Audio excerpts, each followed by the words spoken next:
এবার নজর রাখবো দুর্গাপুরে তৃণমূলের সঙ্গে বিজেপির সংঘর্ষ। দিলীপ ঘোষের ব্যানার লাগানোকে কেন্দ্র করে রীতিমতো উত্তেজনা। তৃণমূলের বিরুদ্ধে ব্যানার ছিঁড়ে দেওয়ার অভিযোগ ওঠে। দুপক্ষের মধ্যে শুরু হয় বচসা হাতাহাতি।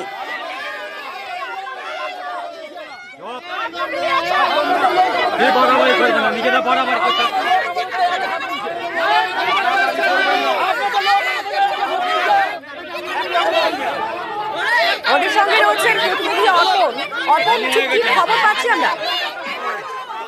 দেখো, তোমার জানি রাখি সোমবার রাতে দুর্গাপুরের যে আশিস মার্কেট রয়েছে সেখানে কিন্তু বিজেপির দলীয় যে সমস্ত কর্মী সমর্থকরা তারা কিন্তু দিলীপ ঘোষের একটি ঘোষিত অনুষ্ঠান আজ মঙ্গলবার সেখানে কিছু চা চক্রের যে অনুষ্ঠান, সেই চা চক্র অনুষ্ঠানের আগেই কিন্তু রাত্রিবেলায় বিজেপি এবং তৃণমূলের ব্যাপক সংঘর্ষ হয়। কারণ এই যে দিলীপ ঘোষের যে ব্যানার, সেই ব্যানার এবং এই এলাকার যে পোস্টার টাঙানো ছিল সেই সময় কিন্তু, এবং তাদের ঝান্ডাও কিছু টাঙানো হচ্ছে, সেই সময় তৃণমূলের লোকেরা বাধা দেয়, তাদের মারধর করে এমনটাই অভিযোগ। এবং সেখানে কিন্তু দেখা যায় যে পুলিশের সামনে একেবারে রীতিমতো দেখা যায় যে বচসার থেকে হাতাহাতি এবং দুজনের মধ্যে সংঘর্ষ। কারণ একদিকে তৃণমূল, একদিকে বিজেপি, তারা কিন্তু হাতাহাতিতে জড়িয়ে পড়ে, ব্যাপক উত্তেজনা শুরু হয় এবং উভয় পক্ষ কিন্তু মারধরের অভিযোগ করে। যদিও বিজেপির তরফ থেকে বলা হয় যে তাদেরকে মারধর করা হয়, অন্যদিকে কিন্তু তৃণমূল মারধরের অভিযোগ অস্বীকার করে।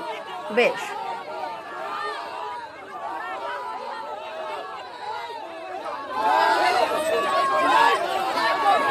পানি বলে একজন তৃণমূলের বদমাইশ আছে, সে হঠাৎ করে এসে ঝামেলা সৃষ্টি করে, মহিলাদের সঙ্গে আমাদের ঝামেলা করে, ঠেলাঠেলি করে। এখানকার যিনি কাউন্সিলর আছেন তিনি এবং আরও তৃণমূলের সব দুষ্কৃতীরা মারধর করেছে। বিজেপিকে ভয় দেখিয়ে আটকাতে পারবে না।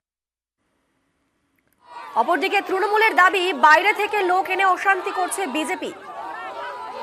বিজেপি বুঝতে পারছি যে পায়ের নিচে মাটি নেই, এলাকার একটা লোক নেই, ফ্ল্যাগ বাঁধার লোক নেই, বাইরে থেকে লোক নিয়ে এসে এখানে উত্তেজনা সৃষ্টি করছে, সিন ক্রিয়েটের চেষ্টা হচ্ছে। ভানু বলে কর্মী প্রতিবাদ করছিল, তাকে মারধর করে মহিলারা, এবং মহিলারা সামনে ঢাল হয়ে এগিয়ে থেকে এই অশান্তিটা একটা ইন্টেনশনালি তৈরি করার চেষ্টা করে।